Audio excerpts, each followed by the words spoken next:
My wife wanted to get half of my money in divorce after sleeping with her ex. I walked in because I forgot my laptop. I didn't make a sound. Janice was on the phone with her sister. She didn't know I was there. I heard my name and stayed still.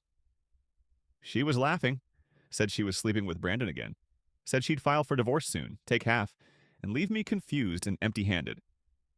She had it all planned out. I left the same way I came in. Got in my car, drove for an hour, said nothing. Came home that night like I didn't hear a thing. Kissed her goodnight. Started moving money before sunrise. Offshore account, emptied. Investments, liquidated. Joint accounts, zeroed. Credit cards, canceled. Documents, copied and hidden. I gave her nothing to notice. Told her I had a work trip. She didn't even ask where. I packed one bag, went to Jake's place, swapped my car for his old SUV. No GPS, no trail. Drove straight to Montana. Stopped at a ranch with a sagging gate and an old couple outside. Told them I'd work for food and a place to sleep. Bill pointed to a shed. I got started that night. Fixed fences, cleaned tools, didn't talk, didn't explain. Sam, their ranch hand, watched me like a hawk. I kept working. What would you have done if you were in his place and overheard such betrayal? I woke up at dawn, worked till dark. Fencing, mucking stalls, loading feed. I didn't talk unless someone asked me something. Sam warmed up after the second week. Short comments, basic directions. That was enough. Then Caitlin showed up. Bill and Colleen's daughter. Redhead, sharp jawline, stared through me like I was a problem. First thing she said was, "So he's the new stray?" Then walked off. She didn't talk to me for days. Watched me from a distance. Corrected me once on how I was cutting the wire, then walked away before I could respond. I didn't care. I wasn't here to be liked. She brought me a lunch I'd forgotten on the porch. Didn't say anything, just dropped it and left. That was the first time she did something that wasn't cold. A week later, I saw her near the waterfall by the south pasture. She wasn't supposed to be there alone. 3 men I'd never seen before came out of the trees. They surrounded her fast. I ran. Got there before they could touch her. Pulled one off her, slammed another down. Sam showed up seconds later with the shotgun. The third guy ran. Turned out they were cattle thieves Wilson had hired. We gave their names to the sheriff. They were arrested the next day. Bill shook my hand, told me I saved his daughter. Everything changed after that. He offered me a permanent job. Sam started calling me by name. Caitlin didn't avoid me anymore. She still rolled her eyes, but she didn't look through me like I didn't matter. We argued once about a sick calf. She said I didn't know what I was doing. I told her I wasn't trying to be a vet. She kissed me 2 days later behind the barn. Didn't say anything after. Next week, we spent the night together. No big declaration, no promises. Just happened. By the end of the month, we were together. Do you think the main character deserves a second chance at happiness after all he's been through? I checked the public records. I wasn't listed as missing anymore. Janice had stopped pretending she cared. Brandon dumped her. She'd posted a blurry quote about starting over and then disappeared from every platform. I found out she was working tables at a rundown diner on the edge of Austin. Cheap apartment, overdue car, no friends left. Brandon didn't stick around once the money stopped showing up. She went from shopping online every day to posting about how she was learning to love herself. I didn't feel sorry for her, not once. I hired a lawyer, kept it clean, sent her a single offer, $50,000 to sign divorce papers with no claim on anything else. No back and forth, no appearances, no trial. Just a signature and silence.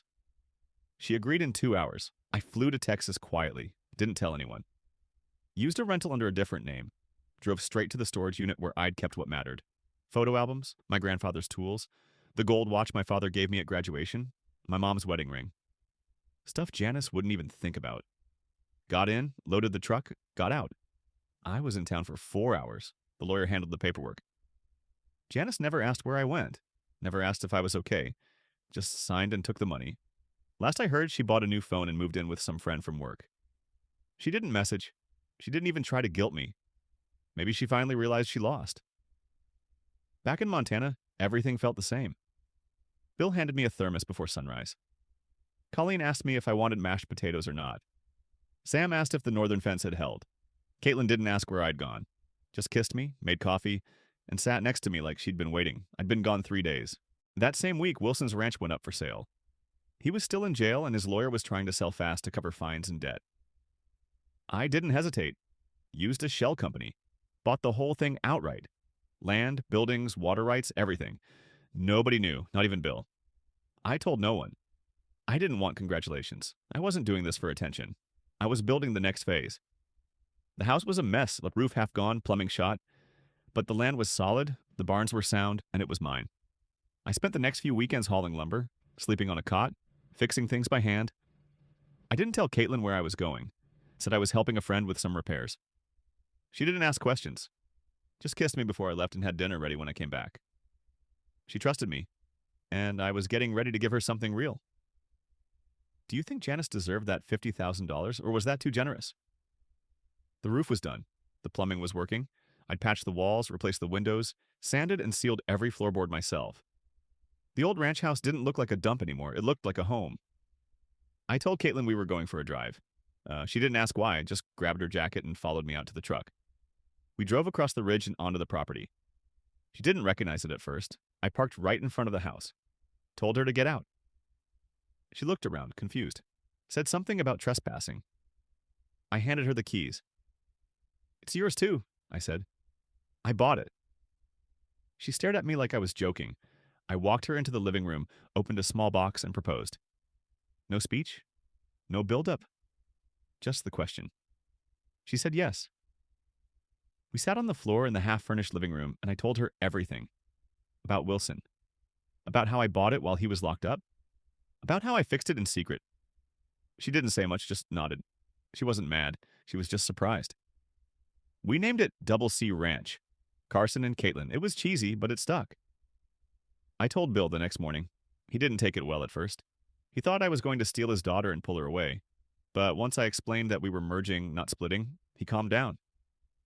We brought the two ranches together. Bill became the general manager. Sam was promoted to senior foreman. Caitlin took over the vet side, setting up a full clinic for injured cattle and local animals. I handled the logistics, the business, the land. We split everything. Profits, problems, schedules. We told Colleen last. She just smiled and hugged us both. Said she knew before we said anything. We got engagement photos taken by the hay barn. Simple clothes. Dirt still on our boots. The old house Caitlin grew up in stayed where it was. The one I bought became ours. Would you forgive someone for keeping such a massive secret from you? We got married at the Double C Ranch. No ballroom, no matching suits, no crowd of strangers. Just our people. Caitlin wore boots under her dress. Sam cried during the vows. Colleen made the cake herself. Bill gave a short speech and said he was proud of both of us. That was enough. We flew to Fiji for the honeymoon. First time I'd left the country in years. We spent a week in a beach cabin with no reception and didn't talk about the ranch once. We slept, swam, and drank rum out of coconuts. By the time we flew back, Montana felt like home in a way it never had before. The first year moved fast. Caitlin's vet clinic took off. She was treating livestock, working long hours, hiring assistants. She needed a loan to expand. I didn't want her using credit. So I created a fake nonprofit, funneled money into it, and had the organization offer her the loan at 0 interest. She had no idea it was me. She paid it back in 6 months. We built a new house for Sam behind the South Ridge.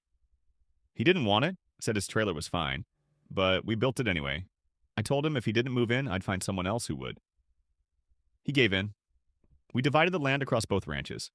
Double C ran clean, efficient, profitable. No one fought. No one lied. Everyone showed up and did their job. It wasn't a miracle, it was just people acting right. A year in, Caitlin told me she was pregnant. She didn't cry, didn't panic. She just walked in, handed me a test, and asked if I was ready. I said yes. We didn't throw a party. We didn't post anything online. We just started clearing out a guest room. I looked at the property one evening while Caitlin fed the horses and thought about everything it took to get here. The lies, the betrayal, the months of silence, the split from everything I used to know. I know some people think I should have made Caitlin sign a prenup. I hear it in their voice when they talk about protecting your assets, making sure you don't get taken again. But if you think that, you don't know Caitlin. Would you sign a prenup? Even with someone you completely trust and love?